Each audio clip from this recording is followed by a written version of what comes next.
தற்போது கிடைக்கப்பெற்ற முக்கிய தகவல். தலையிலே முக்காடு போட்ட ஓபிஎஸ் அதிர்ச்சியில், ஆதரவாளர்கள் மகிழ்ச்சியில். எடப்பாடி நம்ம போடக்கூடிய வீடியோக்கள் உங்களுக்கு பிடிச்சிருக்கு அப்படின்னா லைக் அண்ட் சப்ஸ்கிரைப் பண்ணிக்கங்க.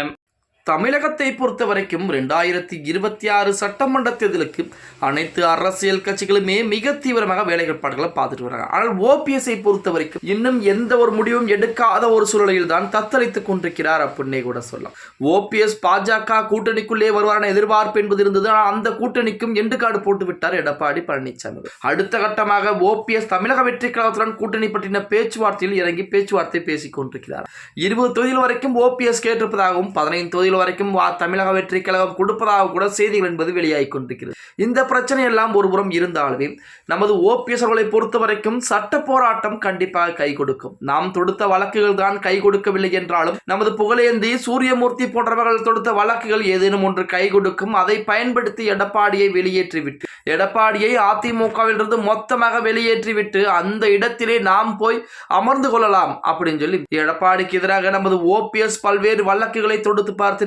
சூரியமூர்த்தி போன்றவர்களும் வழக்குகளை தொடுத்தார்கள். ஏன் புகழேந்தி போன்றவர்கள் கூட தேர்தல் ஆணையம் சென்று வழக்குகளை தொடுத்தார்கள். இப்படிப்பட்ட ஒரு சூழலில் ஓபிஎஸ் உடைய வழக்குகள் அனைத்தும் எடப்பாடி பழனிசாமிக்கு தான் வெற்றிகளாக மாறியிருந்தது. எடப்பாடி பழனிசாமி அதாவது ஓபிஎஸ்க்கு கடைசியாக கிடைத்த வெற்றி எது அப்படின்னா தர்ம யுத்தம் மட்டுமாகத்தான் இருந்தது. அடுத்தபடியாக சூரியமூர்த்தி தொடுத்த வழக்குகள், அதாவது எடப்பாடி பழனிசாமி பொதுச் செயலாளர் கிடையாது, இரட்டை இலை சின்னத்தை கொடுக்கக்கூடாது என நமது திண்டுக்கல்லை சேர்ந்த சூரியமூர்த்தி தொடுத்த வழக்குகள் அடிப்படையிலே ஓபிஎஸ் கற்று நிம்மதியாகத்தான் இருந்தார். அதாவது எப்படின்னா இந்த வழக்குகள் எப்படியும் எடப்பாடி பழனிசாமி சிக்கிக் கொள்வார். 2026 தேர்தல் வருகிறது, அதை பயன்படுத்தி நாம் அதிமுகவுக்குள்ளே சென்று விடலாம் என மிகப்பெரிய நம்பிக்கையில் தான் தை பிறந்தால் வழி பிறக்கும் என ஓபிஎஸ் சொல்லிக் கொண்டிருந்தார் அப்படின்னே கூட சொல்லலாம். ஆனால் தை மாதமும் பிறக்கப் போகிறது. ஓபிஎஸ்க்கு வழி மட்டும் எப்பொழுதும் பிறக்கப் போவது கிடையாது அப்படின்னே கூட சொல்லலாம். அதன் அடிப்படையில் தான் சூரியமூர்த்தி அவர்கள் தொடுத்த வழக்குகள் அனைத்தையும் நீதிமன்றங்கள் ரத்து செஞ்சு தள்ளுபடி செஞ்சிருக்காங்க.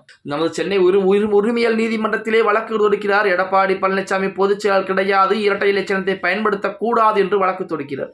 அந்த வழக்கு தள்ளுபடி செய்யப்படுகிறது. சென்னை உயர்நீதிமன்றம் செல்கிறார். சென்னை உயர்நீதிமன்றமும் தள்ளுபடி செய்கிறது. அடுத்த கட்டமாக உச்சநீதிமன்றம் செல்கிறார். உச்சநீதிமன்றமும் 2 தினங்களுக்கு முன்பாக அந்த வழக்கை தள்ளுபடி செய்து அதிமுகவுடைய பொதுச் செயலாளர் எடப்பாடி பழனிசாமி தான் அப்படி சொல்லி அங்கீகாரம் கொடுத்துட்டாங்க. இந்த நிகழ்வு தான் ஓபிஎஸ் உடைய தலையிலே முக்காடு போட கூட வைக்க அளவிலே இருந்து கொண்டிருக்கிறது அப்படின்னே கூட சொல்லலாம். அதன் பின்புதான் இனி அதிமுகவிலே இணைந்து கொள்ள முடியாது என தெரிந்த ஓபிஎஸ் நேரடியாக தமிழக வெற்றி கழகத்துடன் பேச்சுவார்த்தை என்பது நடத்தி கொண்டிருக்கிறாராம். அந்த பேச்சுவார்த்தையிலே கிட்டத்தட்ட உடன்பாடு எட்டப்பட்டு இருப்பதாகவும், தை மாதம் பிறந்த பின்பு ஓபிஎஸ் பொங்கல் பண்டிகை எல்லாம் முடிந்த பின்பு கண்டிப்பாக அதற்குரிய அறிவிப்புகளை வெளியிட இருக்கிறார் அப்படிங்கிற மாதிரி செய்திகள் தான் இணையதளங்களிலே உலா வந்து கொண்டிருக்கிறது அப்படின்னே கூட சொல்லலாம். ஓகே गाइस, வீடியோ பிடிச்சிருந்தா மறக்காம லைக் அண்ட் சப்ஸ்கிரைப் பண்ணிருங்க. அப்படி இந்த வீடியோ ஃப்ரெண்ட்ஸ் அண்ட் ஃபேமிலிக்கும் ஒரு ஷேர் பண்ண மறந்துடாதீங்க.